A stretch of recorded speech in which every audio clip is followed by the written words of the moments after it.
لا مضل له ومن يضلله فلا هادي له ونشهد أن لا إله إلا الله وحده لا شريك له ونشهد أن سيدنا وسندنا وحبيب ربنا وكريمنا وشفيعنا ومولانا محمد صلى الله تعالى عليه وعلى آله وأصحابه وسلم تسليما كثيرا كثيرا. أما بعد فأعوذ بالله من الشيطان الرجيم. بسم الله الرحمن الرحيم. وأذن في الناس بالحج يأتوك رجالا وعلى كل ضامر يأتين من كل فج عميق. وقال جل سبحانه وتعالى: ربنا إني أسكنت من ذريتي بواد غير ذي زرع عند بيتك المحرم ربنا ليقيموا الصلاة فاجعل أفئدة من الناس تهوي إليهم وارزقهم من الثمرات لعلهم يشكرون. وقال جل سبحانه وتعالى: ولله على الناس حج البيت من استطاع إليه سبيلا. وقال رسول الله صلى الله عليه وسلم: من أراد الحج فليعجل، أو كما قال عليه الصلاة والسلام. وقال رسول الله صلى الله عليه وسلم: من حج فلم يرفث ولم يفسق رجع كيوم ولدته أمه، أو كما قال عليه الصلاة والسلام. صدق الله مولانا العظيم وصدق رسوله النبي الكريم، ونحن على ذلك لمن الشاهدين والشاكرين، والحمد لله رب العالمين. اللهم صل على سيدنا ومولانا محمد وعلى آل سيدنا ومولانا محمد كما تحب وترضى عدد ما تحب وترضى. يا رب صل وسلم دائما أبدا على حبيبك خير الخلق كلهم. هو الحبيب الذي ترجى شفاعته لكل هول من الأهوال مقتحم. تمام احباب بلند آواز سے درود ابراہیمی پڑھ لیں. اللهم صل على محمد وعلى آل محمد كما صليت على إبراهيم وعلى آل إبراهيم إنك حميد مجيد. اللهم بارك على محمد وعلى آل محمد كما باركت على إبراهيم وعلى آل إبراهيم إنك حميد مجيد.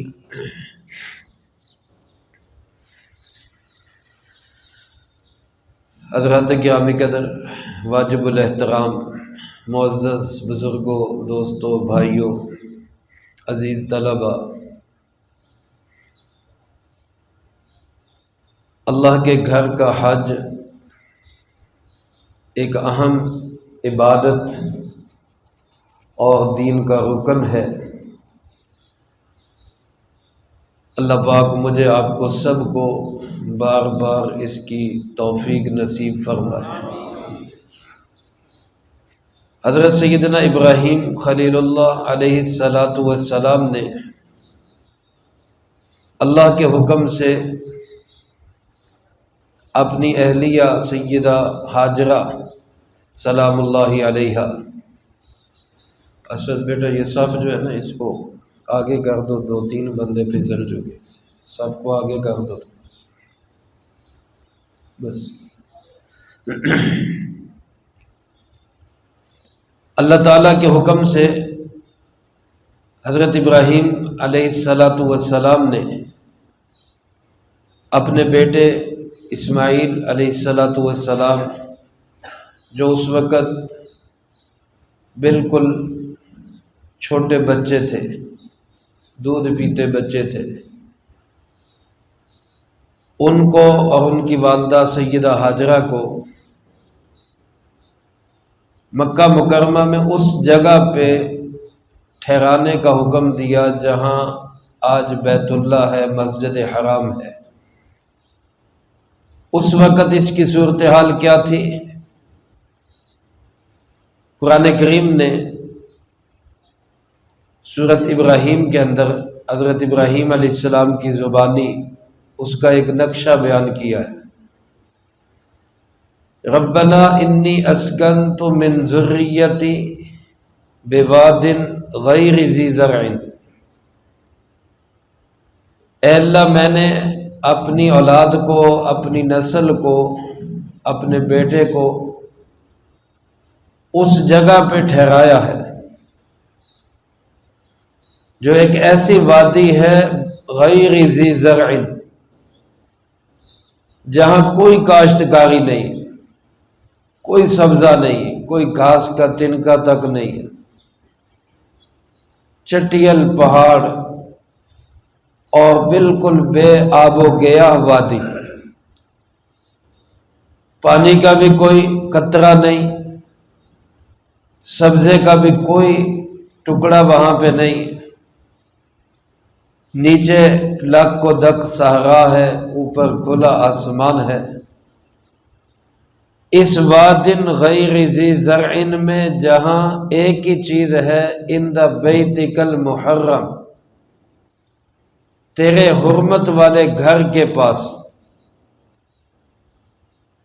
اور اس کا بھی ابھی وہاں پہ صرف نشان ہے اور کچھ نہیں، کیونکہ زمانے کے گزرنے سے بیت اللہ کی عمارت منہدم ہو چکی تھی، نام و نشان ختم ہو چکا تھا، معمولی ایک ٹیلہ سا تھا جس کو یہ قرار دیا گیا تھا کہ یہی بیت اللہ،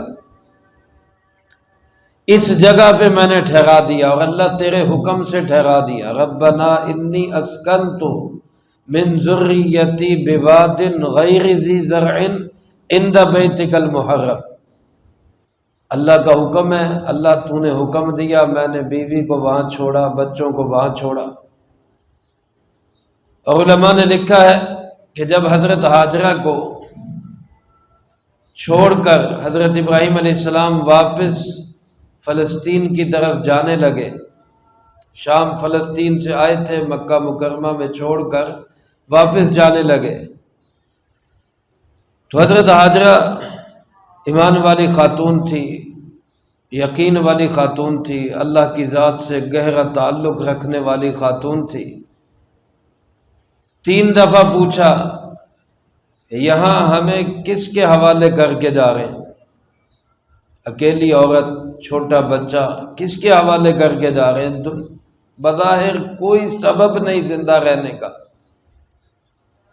کوئی انسان نہیں، کوئی جانور نہیں، کوئی چرند پرند نہیں، کوئی پانی کا انتظام نہیں، کوئی کھانے کا انتظام نہیں، کس کے حوالے کر کے جا رہے ہیں؟ 1 دفعہ پوچھا، ادھر سے حکم یہ تھا کہ بات کوئی نہیں کرنی، بس چھوڑ کے آ جانا ہے، بات کوئی نہیں کرنی۔ سبحان اللہ، کیسے اطاعت والے لوگ تھے، کیسے اللہ کی مان کر چلنے والے لوگ تھے۔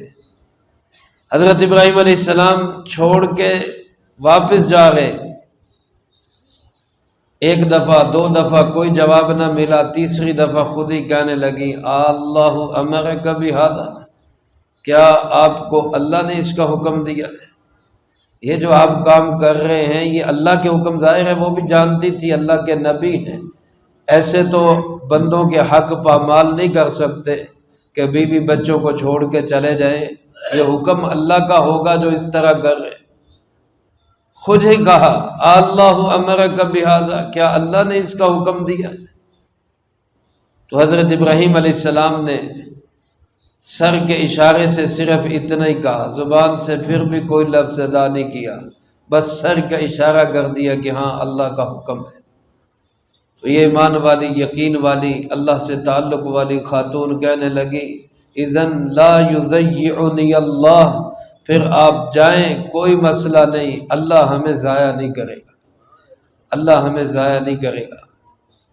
اب حضرت ابراہیم علیہ السلام کچھ دور جا کے، ظاہر ہے بیوی کی، بچے کی محبت، تعلق وہ تو انسان کے دل میں ہوتا ہی ہے، تو اللہ پاک سے پھر دعا کر رہے ہیں، جس کا منظر اللہ نے یہاں بیان کیا، اللہ تیرے حکم سے میں ان کو یہاں چھوڑ کے جا رہا ہوں، کوئی چیز نہیں ہے یہاں پر، کچھ نہیں، دنیا کا نقشہ کوئی یہاں پر نہیں، صرف تیرے حکم سے چھوڑ کے جا رہا ہوں۔ اللہ اب میری درخواست اتنی ہے کہ میری نسل میں ایسے لوگ پیدا کر دینا کہ ربنا لیقیموا الصلاۃ، وہ نماز کو قائم کرے۔ یہاں بھی میرے عزیز دوستو ذرا سوچے، ابراہیم علیہ السلام نے اور کچھ نہیں مانگا، کوئی اور اللہ سے مطالبہ نہیں کیا، اتنی بڑی قربانی کے بعد بھی مانگا تو یہی کہ اولاد ایسی دے دینا، نسل ایسی چلا دینا کہ جو نماز کو قائم کرنے والی، ربنا لیقیموا الصلاۃ۔ اور دوسری دعا کیا کی کہ فاجعل افئدۃ من الناس تہوی الیہم، اے اللہ اب اس طرح کرنا کہ دنیا جہان کے لوگوں میں ان لوگوں کی اور اس مقام کی ایسی محبت پیدا کر دینا کہ دنیا جہان سے لوگ کھچے یہاں پہ چلے آئے، ساری دنیا سے لوگ یہاں پہ چلے آئے۔ اب جب یہ دعا کی ہے، اس وقت مکہ کی طرف آنے کی کوئی وجہ ہی نہیں بنتی تھی۔ دنیا کسی مقام کی طرف جاتی ہے تو وہ کوشش کرتی ہے ظاہری خوبصورتی ہو، پہاڑ ہو، سبزہ ہو، وہاں پہ ٹھنڈا موسم، ٹھنڈا ہو۔ ہم لوگ یہاں سے جاتے ہیں کوئی مری کی طرف، کوئی ناران کاغان، اچھے علاقوں کو دیکھنے کے لیے جاتے ہیں، وہاں سے تو کوئی دیکھنے کے لیے نہیں آتا کہ ہم فیصل آباد دیکھ کے آئیں، یا ہم جو ہے یہ یہاں کے وہ کپڑے کی لومیں یا دوسری چیزیں ہم دیکھ کے آئیں۔ یہاں سے ایسے مقامات کی طرف سفر کیا جاتا ہے۔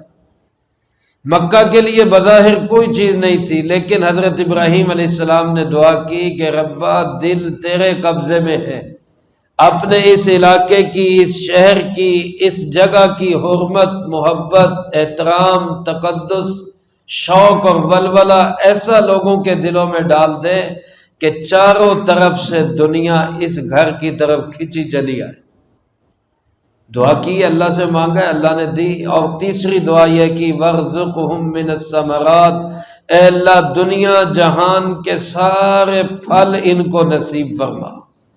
علماء نے لکھا ہے یہاں ثمرات کا لفظ ہے، ثمرہ پیداوار کو کہا جاتا ہے، وہ پیداوار زمین کی ہو، وہ پیداوار ملوں کی ہو، وہ اللہ کی طرف سے بنائی چیزیں ہوں، یا اس میں بندوں کا عمل دخل ہو، سب کو ثمرہ کہا جاتا ہے۔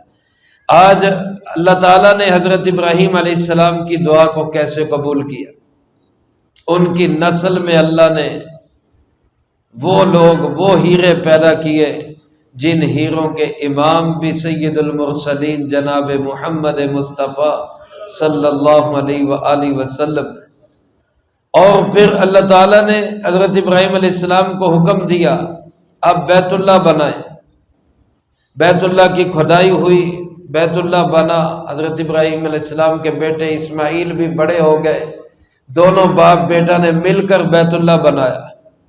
جب بیت اللہ تعمیر ہو گیا تو اللہ پاک نے حکم دیا کہ اذن فی الناس بالحج، اب اس طرح کرو کہ لوگوں میں حج کا اعلان کرو، اعلان کرو حج کے لیے، اس گھر کے لیے آئیں لوگ۔ اب وہاں پہ کس کو اعلان سنانا ہے؟ کون سی آبادی ہے، کون سا شہر ہے، کون سے لوگ بستے ہیں؟ کوئی بہت بڑی آبادی نہیں ہے۔ اللہ میں کس کس کو اعلان کروں؟ تو گویا اللہ پاک نے زبان حال سے فرمایا کہ اعلان کرنا تیرا کام ہے، آواز کو دنیا کے کونوں کونوں تک پہنچانا میرا کام ہے۔ اور پھر اللہ تعالیٰ نے دنیا میں ہی آواز نہیں پہنچائی، بلکہ علماء نے لکھا ہے کہ عالم ارواح میں جتنی قیامت تک روحیں آنے والی تھیں، اللہ نے ساری روحوں تک بھی آواز پہنچا دی۔ اور جس روح نے حضرت ابراہیم علیہ السلام کی اس پکار کو سن کر جتنی دفعہ کہا لبیک اللہم لبیک، اللہ تعالیٰ اس کو اتنی دفعہ اپنے گھر میں وہاں پہ پہنچنے کی، وہاں کی زیارت کی اتنی دفعہ اللہ توفیق نصیب فرماتے ہیں۔ اس لیے میرے عزیز دوستو، یہ بڑا محبت کا، عاشقی کا سفر ہے، دیوانگی کا سفر ہے، اللہ کی محبت کا سفر ہے۔ جس آدمی کو اللہ نے وسعت دی ہے اور جس آدمی پہ اللہ نے اس کو فرض قرار دیا ہے، اس کو تو اس میں دیر نہیں کرنی چاہیے۔ حدیث پاک میں بھی آپ صلی اللہ علیہ وسلم نے ارشاد فرمایا، من اراد الحج فلیعجل، جس کا حج کا ارادہ ہو وہ جلدی کرے، وہ دیر نہ کرے۔ اور حدیث مبارک میں یہ الفاظ ہے کہ ہو سکتا ہے بعد میں صحت نہ رہے، ہو سکتا ہے بعد میں یہ مالی وسعت بھی نہ رہے، ہو سکتا ہے بعد میں وقت ہی نہ ملے۔ اور جس نے وسعت کے باوجود حج نہیں کیا، اللہ کے محبوب علیہ السلام اس سے کس قدر سخت ناراض ہے۔ آپ فرما رہے جس آدمی کو مالی اعتبار سے بھی کوئی رکاوٹ نہیں، حکومتی اعتبار سے بھی کوئی رکاوٹ نہیں، اور کسی طرف سے کوئی مسئلہ نہیں، وہ حج کے لیے جا سکتا ہے، اس کے باوجود وہ حج کے لیے نہیں جاتا، اللہ کے محبوب علیہ السلام فرماتے ہیں اللہ کو کوئی پرواہ نہیں، وہ یہودی ہو کے مرے یا عیسائی ہو کے مرے۔ یعنی جو شخص حج کے فرض ہونے کے باوجود حج کرنے میں غفلت اور سستی کا مظاہرہ کرتا ہے، تو خدشہ یہ ہے کہ کہیں اس کا ایمان ہی ضائع نہ ہو جائے۔ اور جہاں اللہ تعالیٰ نے حج کی فرضیت کا حکم دیا ہے، وہاں بھی اس کے ساتھ لفظ کیا فرمایا، وَلِلَّهِ عَلَى النَّاسِ حِجُّ الْبَيْتِ مَنِ اسْتَطَاعَ إِلَيْهِ سَبِيلًا وَمَنْ كَفَرَ فَإِنَّ اللَّهَ غَنِيٌّ عَنِ الْعَالَمِينَ۔ جس شخص کو اللہ نے وسعت دی ہے اس پہ حج کرنا فرض ہے، اس کو حج کرنا چاہیے، اور جو حج نہیں کرتا، اللہ پاک فرماتے وَمَنْ كَفَرَ، یہاں لفظ کفر کا استعمال کیا ہے، جو نہیں کرتا، جو اس کی پرواہ نہیں کرتا، غفلت سستی کرتا ہے، گویا کفر کرتا ہے، تو اللہ کو بھی اس کی کوئی پرواہ نہیں ہے۔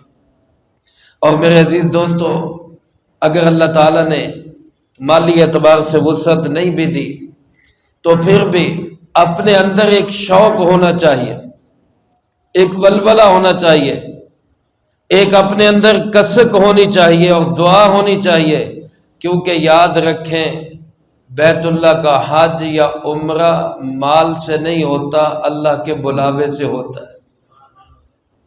ایسا ہے یا نہیں ہے؟ کتنے مال والے ہیں، آپ ان سے پوچھ لیں، ایک بھی دفعہ وہاں جانے کی توفیق نہیں ہوئی، اور کتنے ایسے غریب آدمی ہیں بظاہر اسباب کوئی بھی نہیں ہے ان کے پاس، لیکن دیکھا جاتا ہے وہ ماشاءاللہ حج کے لیے جا رہے ہیں، کبھی عمرے کے لیے جا رہے ہیں، یہ اپنے اندر کی طلب اور تڑپ پہ ہے۔ افریقہ کا ایک دور دراز کا علاقہ ہے، نام غالباً جابیہ یا اس طرح کا کوئی نام ہے، نام مقصود نہیں، اصل مقصود یہ بتانا ہے، وہاں کا ایک حاجی عثمان اس کا نام، اس نے اپنا پورا قصہ لکھا ہے حج کا۔ وہ کہتے ہیں ہم 5 دوست تھے، جب ہم نے یہی واقعہ سنا حضرت ابراہیم علیہ السلام کا کہ کس طرح بیوی بچے کو وہاں ٹھہرایا اور پھر حج کی اعلان کیا اور بیت اللہ بنایا، کہتے ہمارے دل میں یہ خیال آیا کہ ہم بھی بہت زیادہ مال والے نہیں ہیں، لیکن جب حضرت ابراہیم علیہ السلام نے بیوی بچے کو وہاں ٹھہرایا تو ان کے پاس کون سا مال تھا؟ ان کے پاس بھی تو کچھ نہیں تھا، وہ بھی تو خالی ہاتھ بیوی بچے کو وہاں چھوڑ کے آئے، تو ہم بھی کیوں نہ کوشش کریں کہ اللہ کے گھر کے حج کے لیے ہم چلیں تو صحیح۔ کہتے ہم 5 دوستوں نے پروگرام بنایا اور وہاں سے پیدل ہی چل پڑے، اور اپنے قصے میں لکھتے ہیں کہ 2 سال کے بعد ہم بیت اللہ میں پہنچے۔ بہت سارا سفر ہم نے پیدل کیا، کچھ سفر اونٹوں پہ سواریوں پہ کیا، اور کچھ سفر ہم نے بحری جہاز پہ کیا۔ سفر کی مشقتیں بھی بہت ساری لکھی ہیں، یہاں تک کہ وہ کہتے ہیں کہ جدہ پہنچتے پہنچتے ہمارے 3 ساتھی راستے میں ہی شہید ہو گئے تھے، ہم 2 ساتھی وہاں سے مکہ میں پہنچ سکے، صرف یہ جذبہ، یہ تڑپ، یہ لگن اور ولولہ اور شوق لے کر کہ ہم نے بھی اللہ کے گھر کا حج کرنا ہے۔ تو جب اندر انسان کے تڑپ ہو تو پھر اللہ پاک ضرور اس کے لیے اسباب بھی مہیا فرما دیتے ہیں۔ یا ہماری مسجد میں ہمارے یہاں ایک مہمان آئے کسی کے گھر، وہ مجھے بھی ملے کہ میں اگلے ہفتے عمرے جا رہا ہوں، یہ 8-10 سال پہلے کی بات ہے۔ تو میں نے پوچھا کہ آپ کے ظاہری اسباب کیا بنے، کس طرح آپ جا رہے ہیں؟ اس نے کہا کہ میں انڈے خریدتا ہوں، انڈے فروخت کرتا ہوں، اور اس کی جو آمدن ہوتی ہے، میرے اور کوئی خرچہ نہیں، بچے سارا خرچہ اٹھاتے ہیں، اس سے جو مجھے نفع ہوتا وہ میں ایک بکس میں ڈالتا جاتا کہ میں جا کے اس سے عمرہ کروں گا۔ تو جب عمرے کے لیے میں نے درخواست دینے کا کہا، مجھے نہیں پتا اس بکس میں کتنے پیسے جمع ہوئے کتنے نہیں، بچے نے پتہ کیا 55,000 اس وقت خرچہ تھا عمرے کا۔ کہتے آپ یقین کریں جب بکس کھولا اس میں پورا 55,000 روپیہ موجود تھا۔ اللہ جب انسان کو بلاتا ہے تو پھر اسباب وہ خود مہیا کر۔ ابھی ہم حج کی ٹریننگ کے لیے یہاں تقویٰ مسجد میں 5 دن ہمارے استاد محترم حضرت مولانا انور صاحب دامت برکاتہم نے حجاج کو ٹریننگ دی، بڑے اچھے انداز سے سمجھایا انہوں نے حج کا طریقہ۔ وہاں بہت سارے ساتھی تھے، تو ایک دوسرے سے تعارف بھی ہوتا اور پوچھتے بھی آپ نے کب جانا ہے۔ تو ایک قاری صاحب تھے، میں نے ان سے پوچھا آپ کی فلائٹ کس دن ہے؟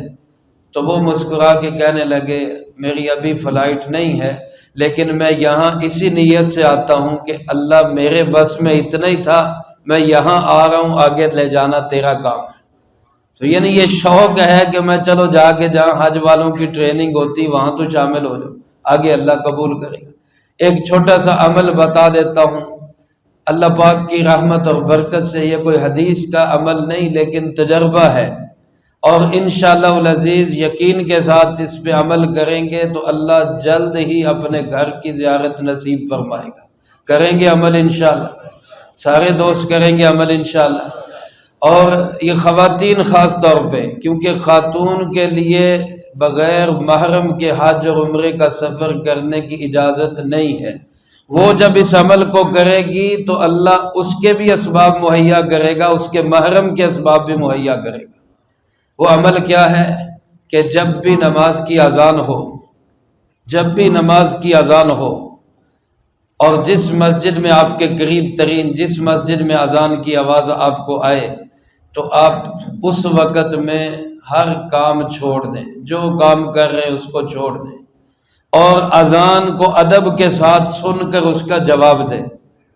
اذان کا جواب دے کر جب اذان ختم ہو جائے تو اذان کے بعد کی دعا پڑھیں، درود شریف پڑھ کے اللہم رب هذه الدعوة التامة والصلاة القائمة آت محمدا الوسیلہ والفضیلہ وابعثه مقاما محمودا الذی وعدته انک لا تخلف المیعاد۔ یہ دعا پڑھ کے اس کے بعد 1 دفعہ یا 3 دفعہ پڑھیں، لبیک اللہم لبیک لبیک لا شریک لک لبیک ان الحمد والنعمت لک والملک لا شریک لک۔ یہ تلبیہ جو حاجی پڑھتے ہیں 1 دفعہ یا 3 دفعہ یہ پڑھیں، پھر اس کے بعد 3 دفعہ وضو کے درمیان کی جو دعا ہے اللہم اغفر لی ذنبی ووسع لی فی داری وبارک لی فی رزقی، یہاں تک 3 دفعہ یہ پڑھیں۔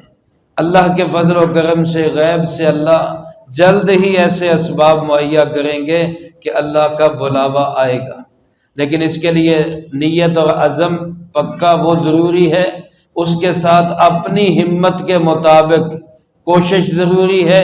تیسرے نمبر پہ یہ عمل اور دعا یہ کریں تو اللہ کی رحمت سے، اللہ کے فضل و کرم سے جلد ہی اللہ پاک کی طرف سے بلاوا آئے گا، اور اللہ اپنے گھر کی دیدار اور اپنے محبوب کے روضے پہ با ادب سلام کی ہمیں بھی توفیق نصیب فرمائے گا۔ اللہ پاک سے دعا ہے اللہ ہم سب کو بار بار اپنے گھر کی با ادب حاضری کی توفیق نصیب فرمائے، جو کہا سنا اس کو زندگی میں لا کے دوسروں تک پہنچانے کی توفیق عطا فرمائے۔ وآخر دعوانا ان الحمد للہ رب العالمین، سنت ادا فرمائے۔